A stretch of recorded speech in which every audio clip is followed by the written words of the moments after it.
I had to sleep with my sister to prove to my parents that she was obsessed with me. It all started when she would bury her head under my skirt.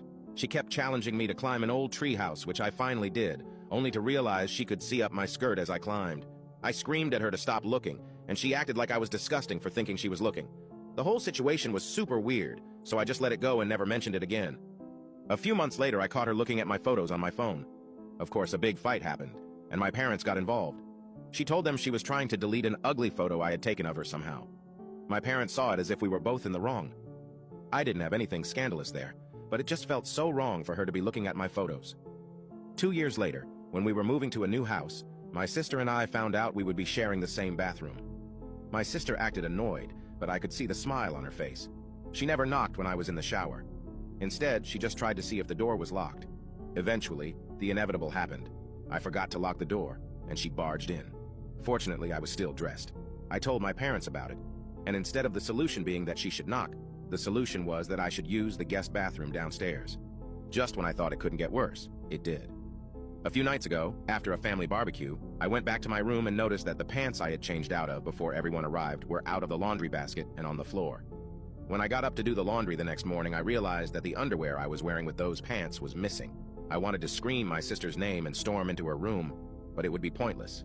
The idea of confronting her about it, and her trying to manipulate me again, was so exhausting that I simply didn't say anything. I knew my younger sister was guilty, but I had no concrete proof, and I was sure that if I confronted her or told my parents, she would just try to manipulate me again and make me feel crazy. As I suspected, a few days later, I noticed that some of my white and black underwear were missing from my dresser, but this time I didn't say anything and acted like I didn't know anything. The next part of my plan was a bit sneaky, as I suspected. A few days later, I noticed that some of the white and black underwear were missing from my dresser, but this time, I didn't say anything and acted like I didn't know anything. The next part of my plan was a bit sneaky.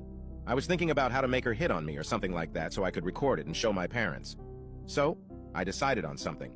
My parents were going to another city for the wedding of 2 of their friends. That day would be perfect to put the plan into action, so the day arrived. I thought of all the ways to provoke her, and the most effective way I found was to pretend I was using the bathroom and stay inside wearing only the bottom of my bikini, waiting for her to barge in as she always did. As expected, she broke in through the door as usual, but I didn't expect the reaction she had. She stood there staring at me as if she wanted to pounce on me, like a wolf looks at its prey defensively, but at the same time with a scared expression. This time, I did it differently. I didn't scream.